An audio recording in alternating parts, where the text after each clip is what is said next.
Well, good evening and welcome to the Journey Home. I'm Marcus Grodi, your host for this program. Again, it's a great pleasure for us to relax now, please, and listen to how God touched a person. That's what Journey Home's about, is listening to that. And someone might say, well, you've done these programs forever, doesn't it get boring? No, because the beauty that I am always touched by is the different ways the Holy Spirit touches people. It's the same fingerprints, but the different way, because we're all a bit different. And I hope that these stories give you an encouragement, especially if you have people in your life that seem like they're a brick wall to the faith. I hope these stories are encouragement to say, no, if they can help this guy, they might help those in our life that haven't quite found Christ yet. Our guest tonight is Bo Bonner. He's a former evangelical Protestant. Bo, welcome to the program. Thank you. You're not unfamiliar with this environment, being media, right? Oh, well, they usually don't film me. They just get the voice, but yes. He's host of The Uncommon Good on Iowa Catholic Radio, which is an EWTN affiliate. Absolutely. So, all right. Well, it's good to have you here. Former evangelical Protestant. I was told that little phrase covers a lot of ground. That's absolutely. I grew up in Oklahoma, and we were Southern Baptists, but, Baptist, even that, covers a lot of ground, all the way to fundamentalism. But we were really old-timey Baptist about as much as you could imagine.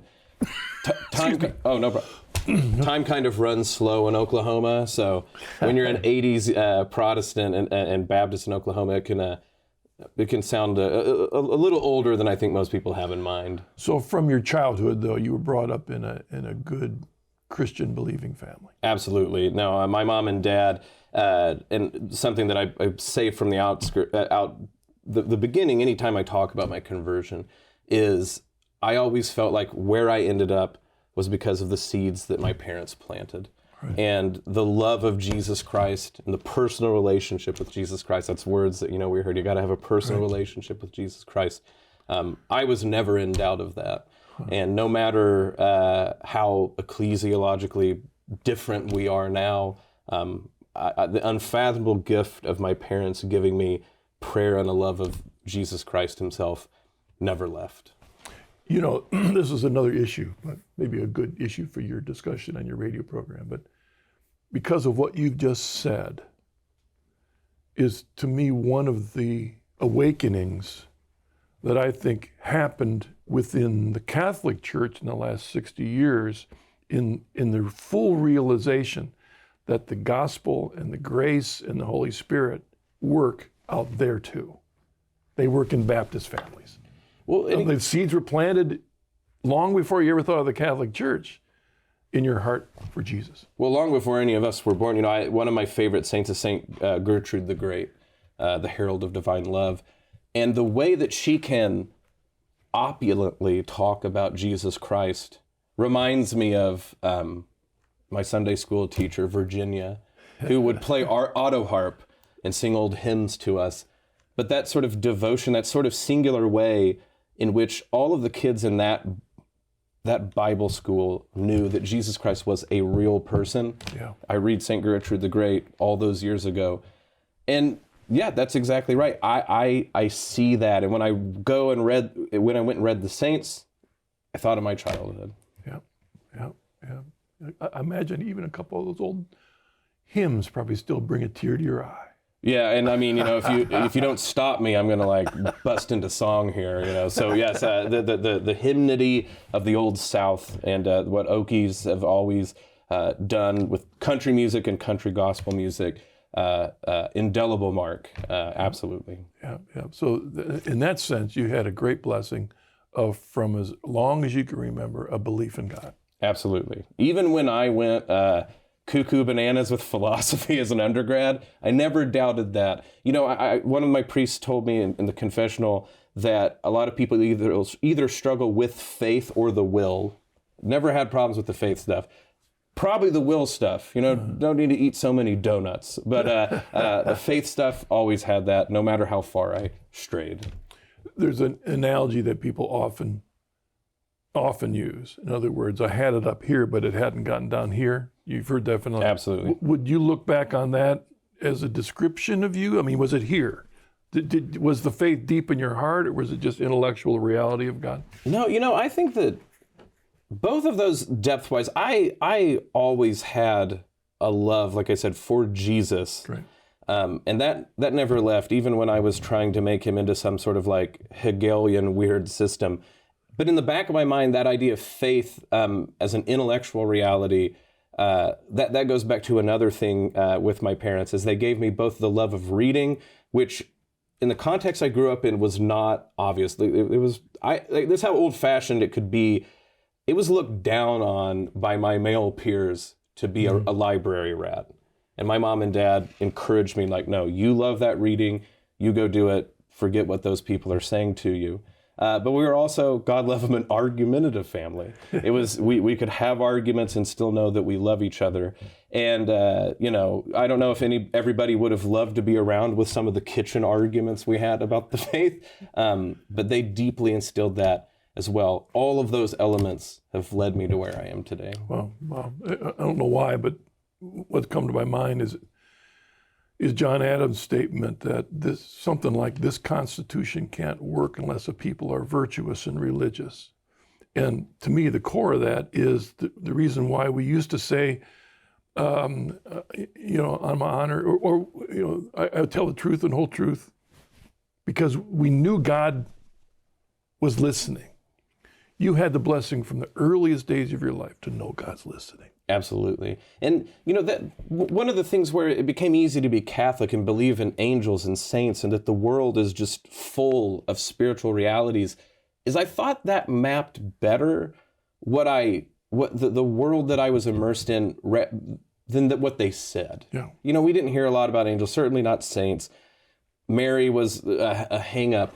But if I think about this idea that the world was full, just, that sort of struck full with the energy of God, to mangle the Hopkins poem, I think I grew up in that world that made it, when we started talking about archangels and this, the legions of angels, and even demons and all of that, it wasn't superstitious. It was this idea that we weren't just absolutely alone in the cosmos. They gave me that. That's a great blessing. So you had Jesus. What about this thing? Did you have that? Yeah, just a bit. We did sword drills, right? And you could get stuff if you memorized part of it. I don't know if, I'm not going to blame diabetes on that, but yeah, you get candy if you memorize the scripture.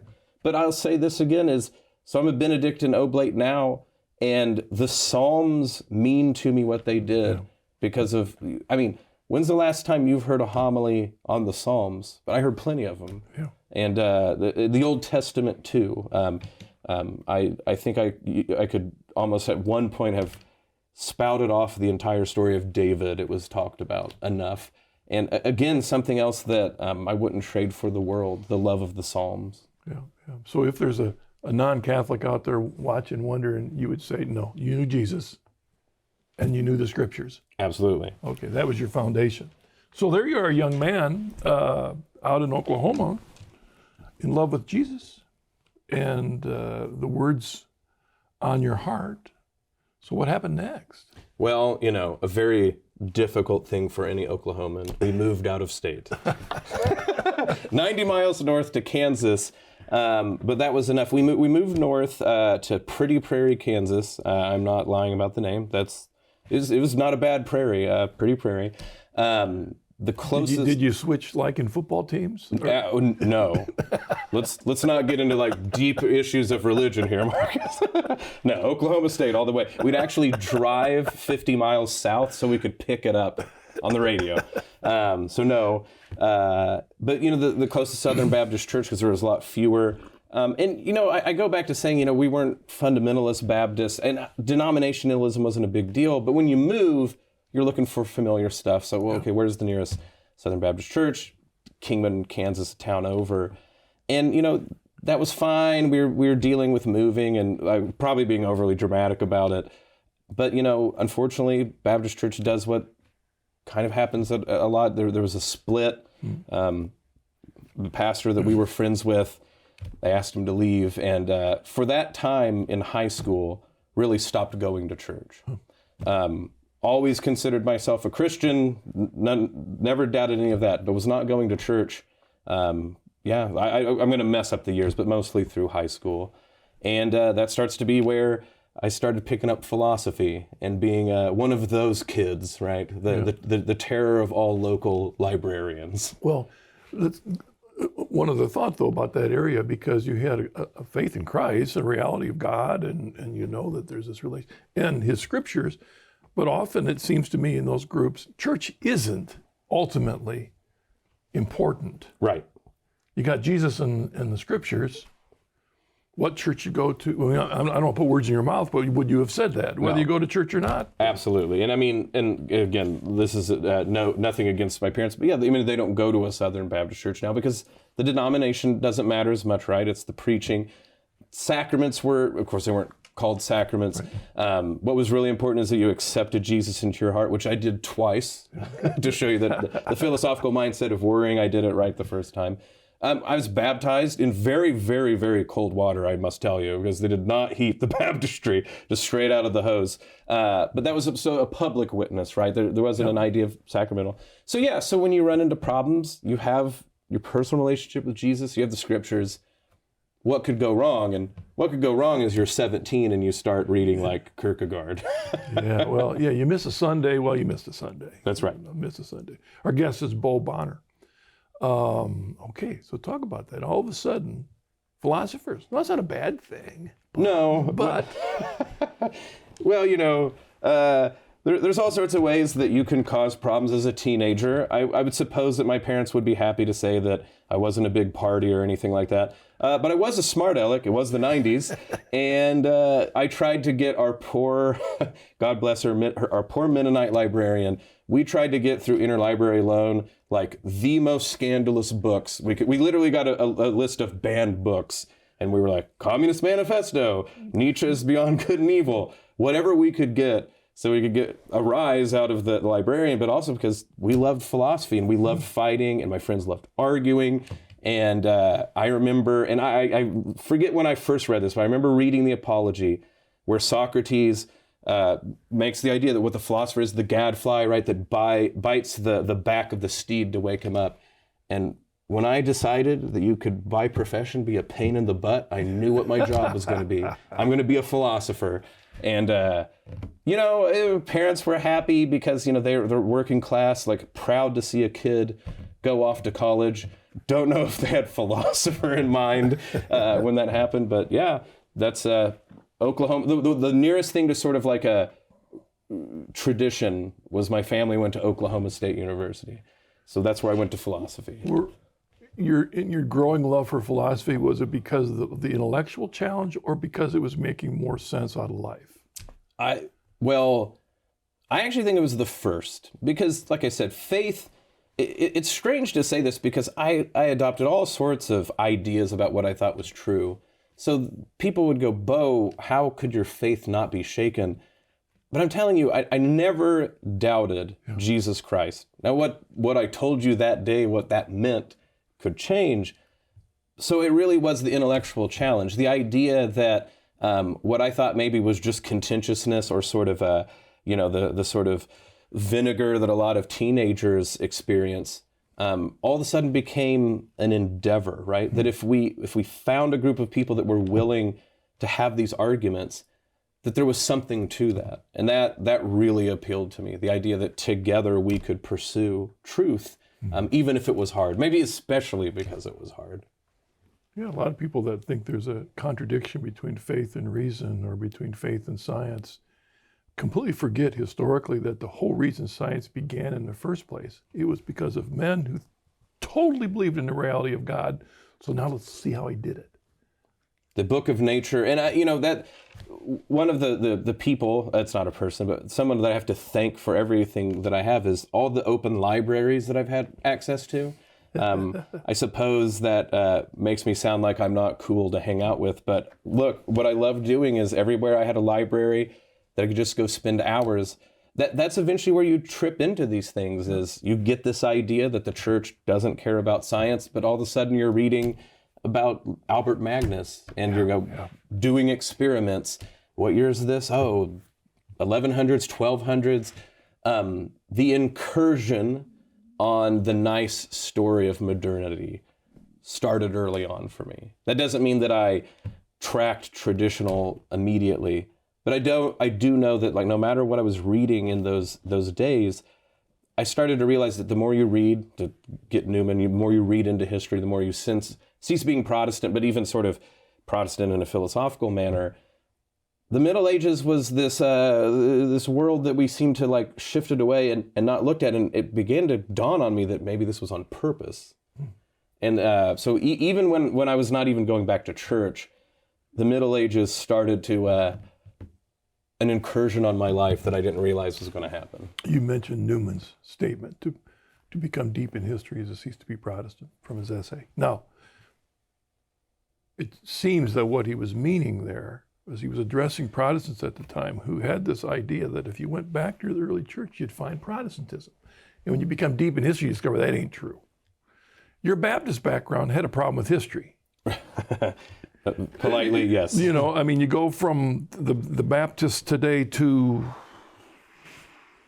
the apostles. You know, they make that jump. You're jumping into philosophy. Is that starting to hit you in that very thing? All of a sudden, there's this history that wasn't a part of your background. Yeah, I mean, and so you even though they'll delete a lot of the Middle Ages, they can't get around Augustine.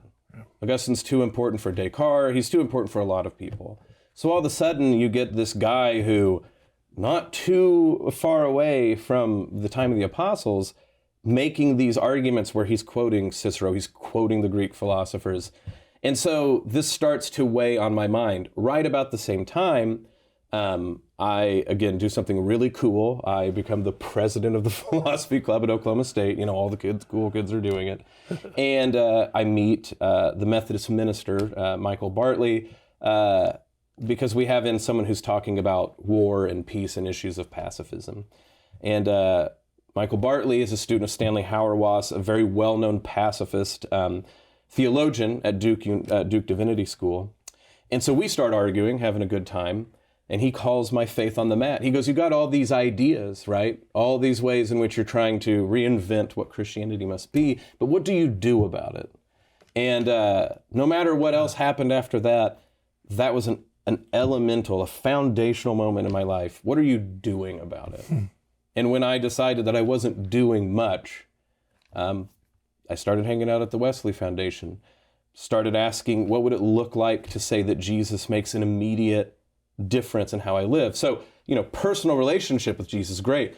Intellectual ideas about whatever Bo can conjure up in a dorm room because he drinks too much coffee and it's 1 a.m. What are you doing about it? What are you doing about the poor who Jesus said that you had to care for? And that really was another way in which a path I thought I was taking, an immediate near right angle turn. You had a James moment, faith without works. That's right. Absolutely. That's a great way to put it. Was it a theological challenge to you thinking that, given the faith-only perspective of a Baptist background? Well, yes, and to make it even more complicated, in case anybody goes and reads my very terrible student essays I wrote in the paper, I thought myself a big socialist at the time. So I thought myself like, oh, I really do care about the poor, right? Care about war, care about peace. And then here's the pastor going like, but what do you do about it?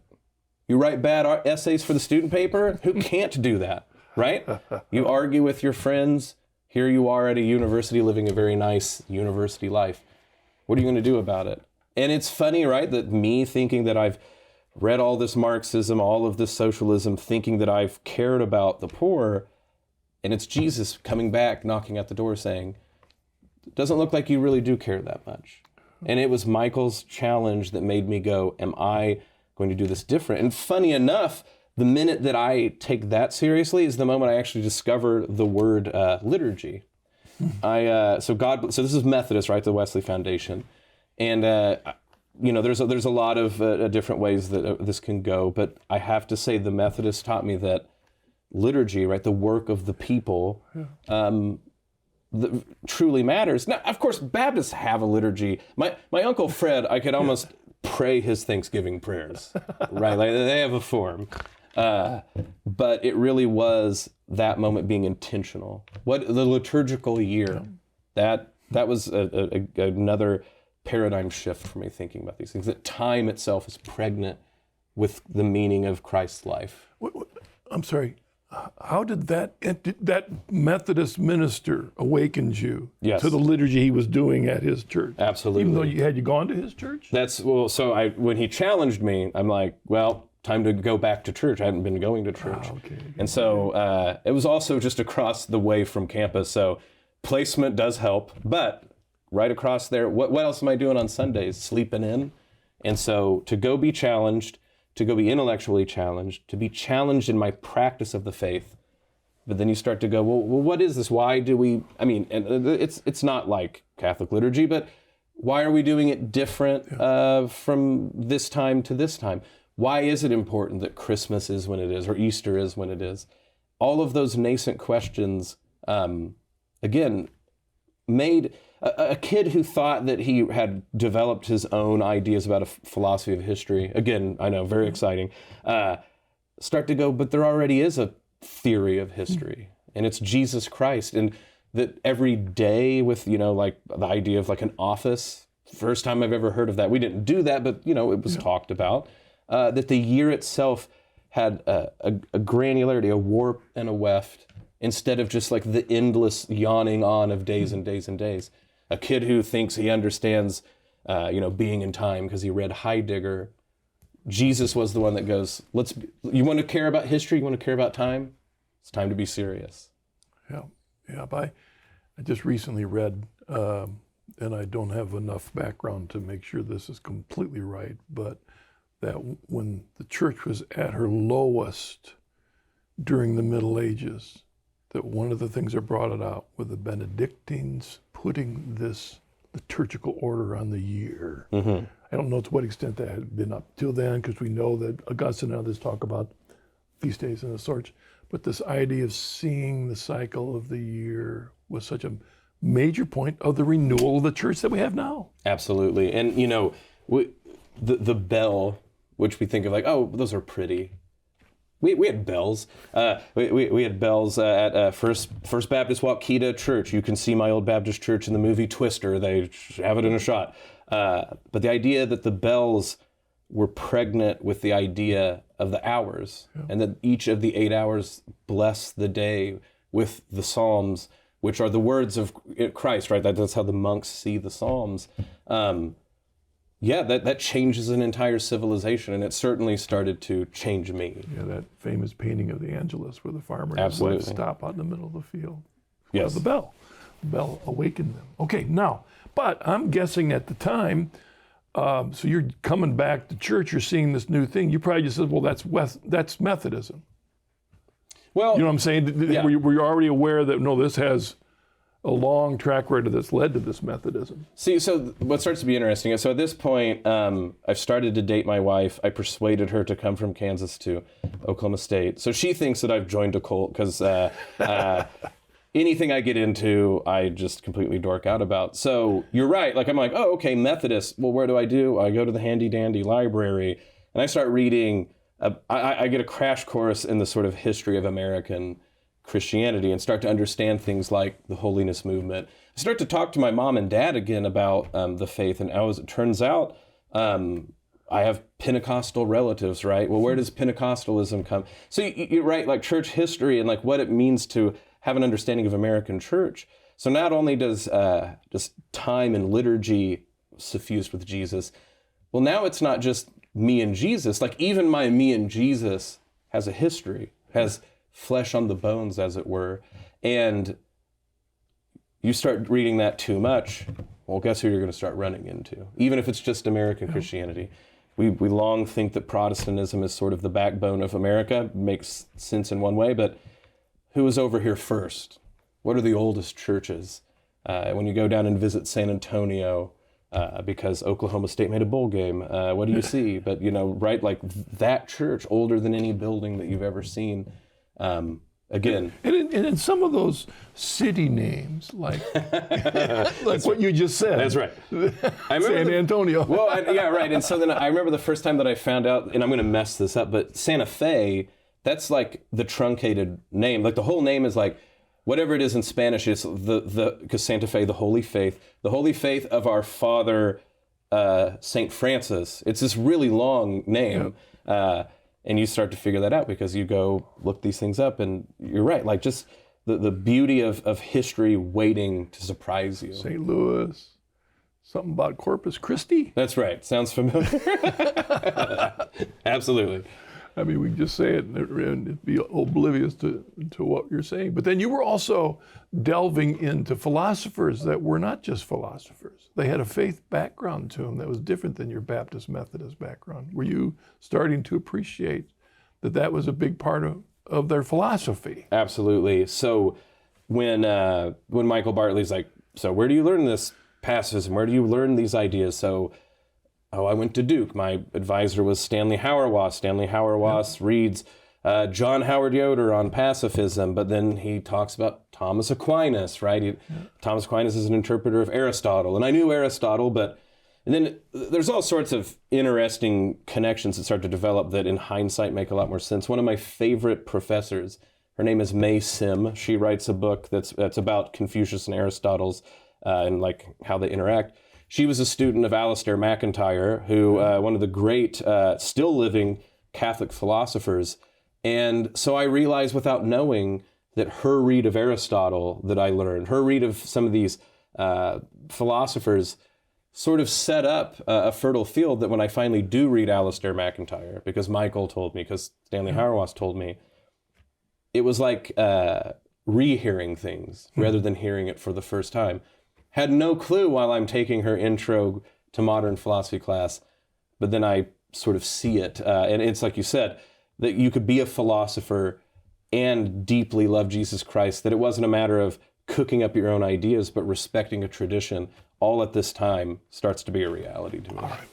Well, Bo, let's take a break there because I don't recall up at this point you saying what your thoughts were about the Catholic Church during this whole time. I mean, you've got a toe in the Baptist world and a toe in the Methodist world, and I mean, it still boggles my mind. I look back on my own evangelical days that I was oblivious to the significance of the clearest parable that our Lord gives about the judgment is about sheep and goats.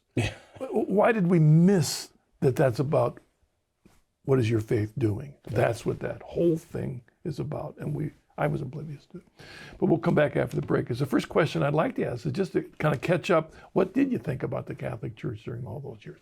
Back in a moment. And I want to tell you, my friends, that we remind you that he is the host of The Uncommon Good on Iowa Catholic Radio. It's an EWTN affiliate.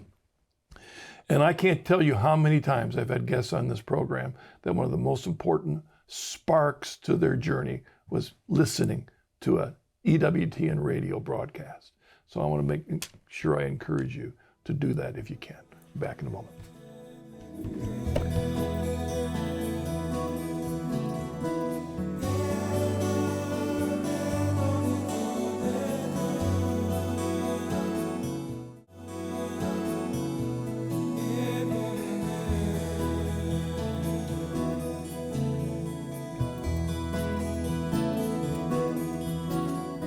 Welcome back to The Journey Home. I'm your host, Marcus Grodi, and our guest is Bo Bonner. And before we move on to the story, a couple things. If you go to the chnetwork.org website, there's lots of things up there, lots of conversion stories.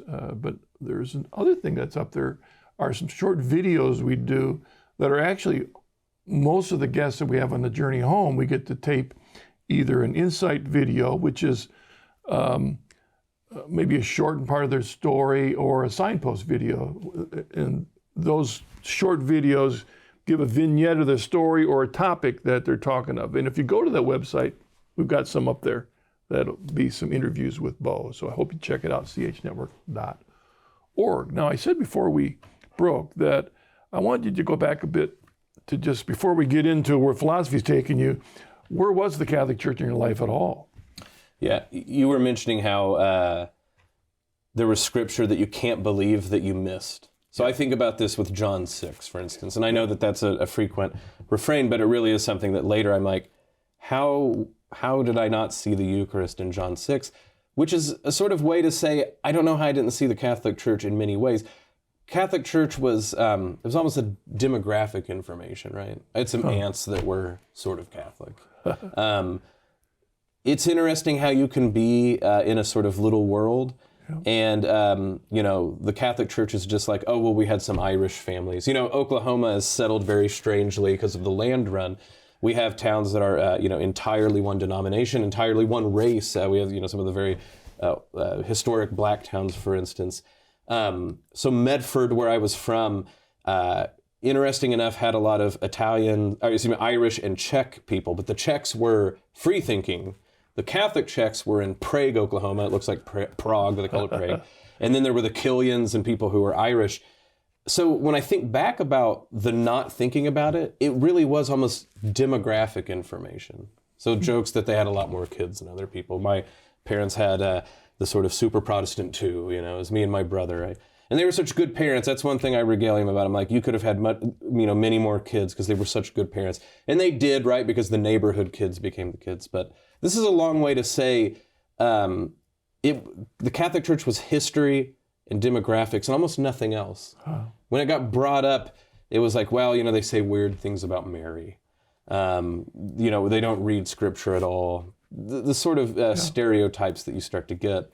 When I got to college, started going to the Methodist Church, that's where you get the Catholic Church is the oppressor, right? The Catholic Church is a deviation that fell in love with the enchantment of the world, and now we Protestants, for some reason, are somehow learning from this or doing a better job. That's kind of crazy to hear from mainline Protestantism when I think about it, about how much the church deals with the state. But I guess that kind of shows like the sort of Anabaptist tradition that even though we were Methodist through Stanley Hauerwas, John Howard Yoder, there is this question about what should the church and the state, how much should it have to do with each other? And this is at the same time that I'm reading Thomas Hobbes and Leviathan. And so that also interested me as well, is what do we do about the state, political philosophy? And again, it's easy to think what the church, 2,000 years thought about these things. And I would say that starts to be the incursions that I keep talking about, is the little narratives that are like, well, the church was this way, this one way, and it always has been, doesn't work out. Yeah. John Howard Yoder very famously talks about the Constantine's captivity of the church. But then I started reading about them, and it just doesn't quite work as pat as people would like. The church, of course, is very messy because it has included billions of humans throughout time. Yeah. And that earlier question you asked about, was philosophy like giving me sure answers, or was the pursuit? One of the things that eventually got me with the Catholic Church is because of its long history and its disagreements and its messiness. I felt like you could be a philosopher in the Catholic Church. I felt, and I don't mean that as profession, Philos Sophia, the lover of wisdom, that you could follow that where it went, that the church was full of those people. And even some of the biggest arguments, or even our biggest scandals, was about being willing to do that, to be a lover of wisdom and have those arguments, to have those fights. And that was something different than what I grew up with, where it seemed like faith needed to be compartmentalized, and then you could do this other stuff with your ideas. My guess is, even though you were seeing the Catholic Church as a demographic play, it's over there with that person, that if you moved to another town and you didn't like the Baptist church, you might check the Methodist church out, but you're not going to go to the Catholic church. Absolutely. I mean, that starts to be, one of the difficult things about, you love your mom and your dad and you want to explain these things. And I always tell people that Dad sort of taught me Aristotle through sports. Like, he wasn't telling me Aristotle, but, habits and virtues. And for my dad, it really is an idea that if you can explain what's going on, like he'll give you a lot of leeway. The same devotedness to Jesus that I really did learn from my mom is the same reason that it was difficult tell her you're becoming Catholic. Because even when you're Methodist, it's like you said, Yeah. I don't know what that word that is. It's that hand gesture, But Catholic is a definitive split. It is to say, that what went on in the past, that something's changed. And like I said, I led off the show saying that I have seen everything that I've done as following the seeds of my parents, of the people important in my life, like Stanley Hauerwas, important Protestants. I see this as the flowering of the seeds they've planted. And I pray that someday they can see it that way too. But you're right. There is that chasm between the two. When you're a Baptist and maybe you get married and become a Methodist or become a Presbyterian or something, that's a decision you make, and it has some statement on what your decision makes for the rest of your family. Right. You become a Catholic, and you're making a judgment call. Absolutely. Okay. So, but what I was also trying to get at the past is that the Catholic Church wasn't on your radar. No. And even though you're studying philosophy, you're studying Aquinas and Albert the Great. I mean, they're Catholic. I mean, I can't tell you how many times I read The Imitation of Christ before I realized this is written by a Catholic. I didn't know that. I mean, it's a great book, you know. So at some point, there's an awakening to you to realize this. Yes.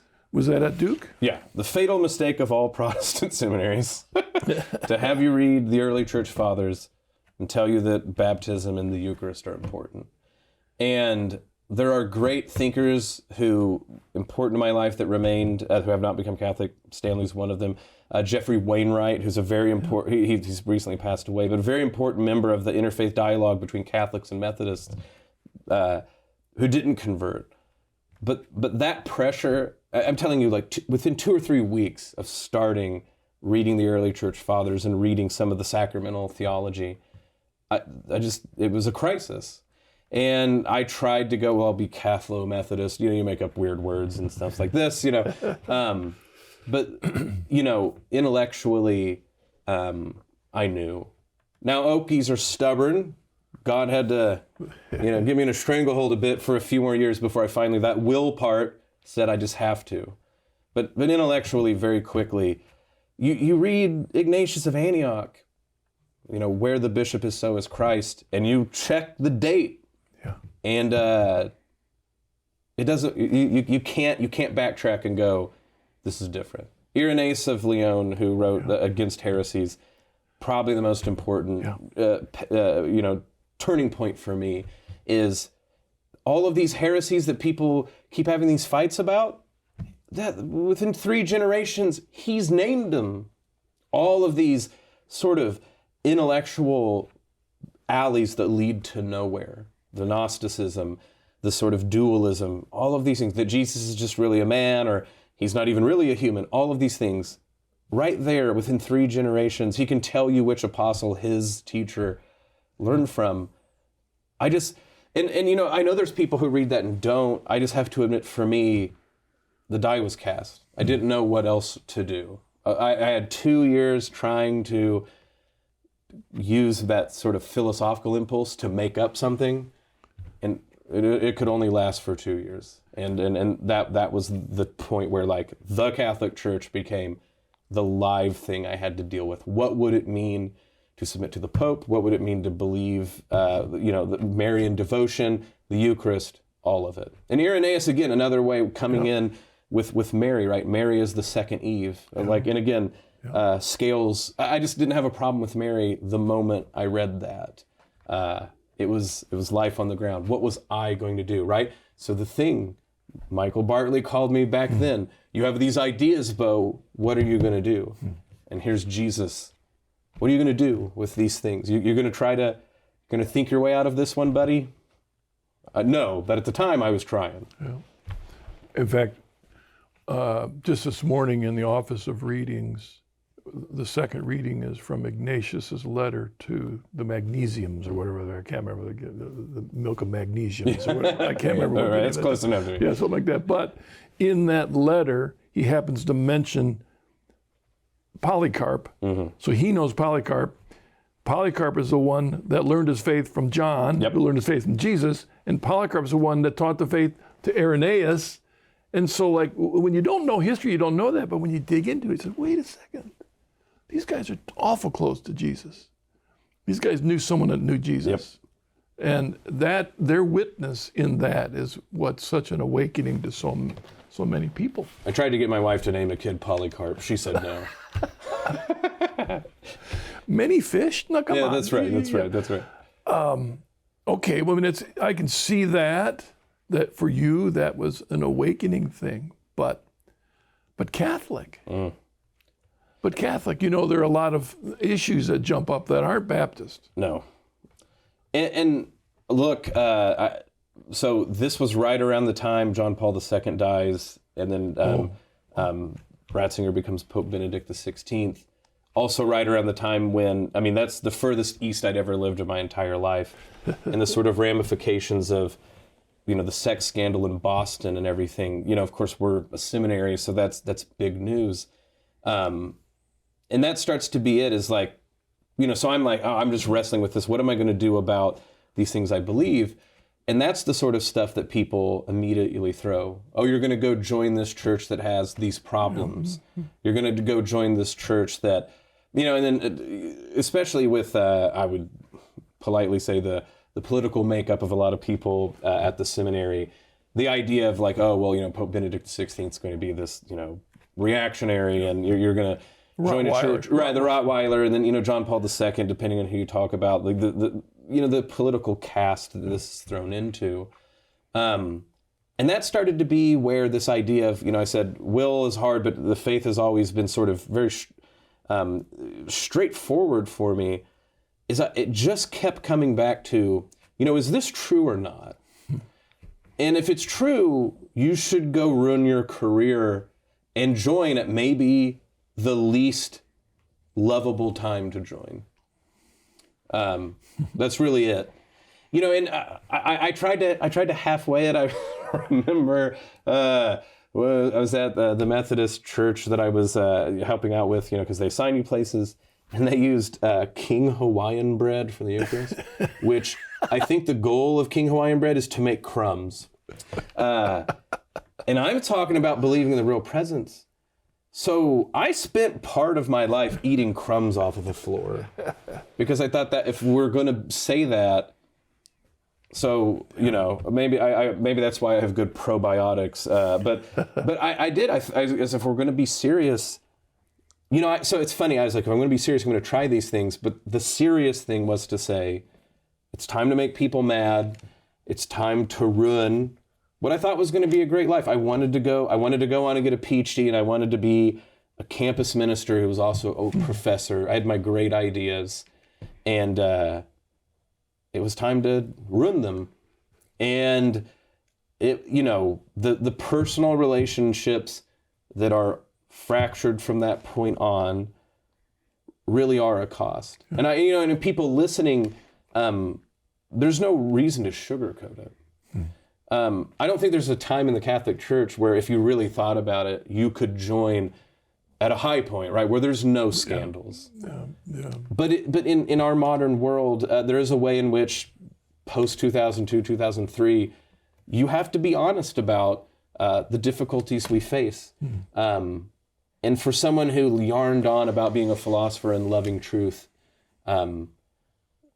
Jesus knows how to press back the statements you make. It's almost like maybe you shouldn't speak out loud that you think truth is so important, because Jesus will make it very apparent to you. Do you believe that?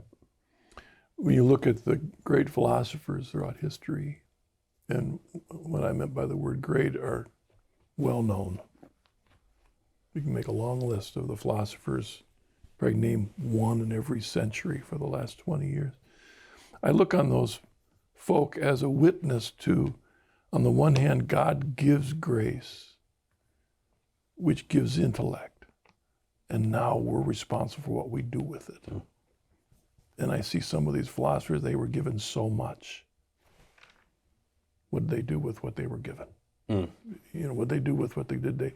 Did they draw people to God? Did they draw people to the depths of their being to understand what life's all about? Or did they follow the temptation to go in other directions? And the result of some of those philosophers have taken us in some pretty deep waters. Yes. You know, so, I mean, that's why sometimes I'm hesitant if someone wants to study philosophy, where do you send them? Because are they going to get a good balance? Do you see that as we, in this day and age, an invitation for Catholics and Christians to go to philosophy? That's a good place for them to go, or is it a dangerous waters? Well, I think it's really important to ask what philosophy is. The field philosophy? Absolutely not. But what philosophy is supposed to be. So I anytime I have students to talk about this, philosophy, philos, Sophia. So Sophia, love, or wisdom, excuse me, philos, so love of wisdom. And I ask them, you know, when you study geology or math or anything, it's the study of something. But philosophy is the love of wisdom. What's the difference between studying something and loving something? You know, if you told your wife that you studied her, that would probably creep her out. But if you tell her you love her, that means something a lot different. Because you love someone, it's not a prerequisite that you get all the answers up front. You know this person is worthy of love and you'll follow them where they go. Philosophy that is truly philosophy is that. Wisdom is worthy of love and following wherever she leads. That I unboundedly suggest to anyone. But it's not the study of philosophy, it's the love of wisdom, which is a lot harder. And people come to it because what they want is answers, but what they need is a relationship. It goes back to what my parents taught me, that relationship with Jesus. If you go to Jesus asking for answers, he has them, but the best answer he has is himself. Same thing with wisdom. Wisdom can answer some things, but the best thing wisdom has is for your opportunity to love it. And that I recommend. You mentioned earlier that your love for the Psalms. And one of the most common statements in both the Psalms and Proverbs is that little phrase, the beginning of wisdom is the fear of God. Yes, the first philosophy paper I wrote as an undergrad, I wrote on the fear of God as the beginning of wisdom. And I tried to be very philosophical about it. I tried to not be theological. I tried to say, look, if there's not, I'm just coming to this. This foretells so much of me eventually reading like John Senior and the monks at Clear Creek who all wonder and awe. It goes back to this. If we don't have that sort of, this is Kierkegaard too, this sort of existential terror and awe before the other, we won't do philosophy. Yeah. We'll come up with answers. And the Psalms are rife with all of that sort of existential questions. That's what I love about the Psalms. There's psalms of joy, psalms of love, sadness, anger. Like, what do we do with all these human emotions? And that's another thing, again, Duke, Professor Ellen Davis, she taught that about the Psalms, is the Psalms that you don't get, the ones that talk about like seeking revenge, you know, how could Jesus say those things? But the Psalms allow our human emotions to be said and then redeemed.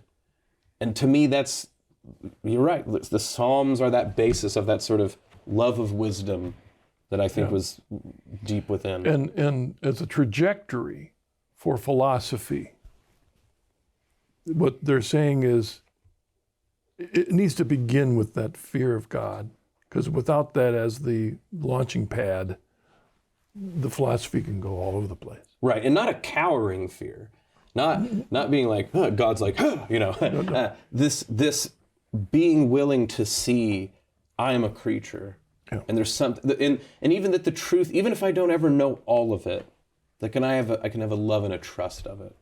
That's what I learned from Kierkegaard and Socrates and all the way to today. Yeah, I know I've mentioned on this program that a book that was really influential for me was Bonaventure's The Journey of the Mind to God. Yeah. And you probably explained it 1,000 times better than me, but the thing that always impressed me on that is that it reminds us that why is God's given us our senses so that we can look at his creation and see his vestiges there, so that on our journey to him, we begin with seeing, oh, wow, that came from him.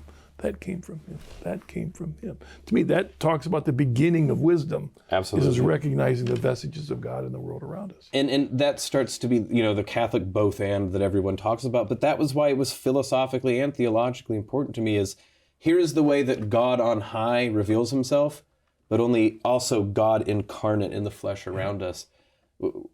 He's meeting us, right? He in that journey from above and below, we're finding ourselves as the incarnate, loved creatures that we are. You mentioned John Sr. Yes. and Clear Creek. Talk about that. That's how that became a part of your life. So yes. Because we've got 5 minutes left. We got you into the church. Yeah. We got you into the church. I'm an oblate at Clear Creek Monastery. I always feel, you're saying like if someone can convert, anyone can. I'm not the best faster in the world, as you can tell. I thought I was going to become Catholic and become like a Dominican third order because I like talking too much. But then I realized, right, that's one of the important things about the Catholic Church is it actually has stuff exactly that you need to hear that you're not already good at. And St. Benedict, I'll be honest, the best thing he teaches me is to shut up sometimes. Silence, right? Entire chapters on silence. It was the 2008 presidential election, and I was tired of hearing about everything. So I'm like, I'm going to go to this monastery. And from that day, I write that Baptist impulse about the love of the Psalms, which is in the office, and what I needed to hear from Father Benedict. Hear, O child, the words of your Father, that he speaks to the ear of your heart. And it's easy for me to talk. I really need to listen with the ear of my heart to take that all full circle. And the Benedictines, there's all sorts of reasons. I mean, Lectio Divina, the office, the liturgy, all of these things. But when it gets back to that was what an oblate meant. Like sacrificing myself. That's what an oblation is. To make a sacrifice of yourself. And I need help doing that. Because otherwise, I'll talk. And I love talking. I think God put me on this earth to talk about stuff, or I wouldn't be here. But I won't have the things to say that God wants me to say if I don't listen first. And the Psalms, silence, obedience, and being an oblate has taught me that.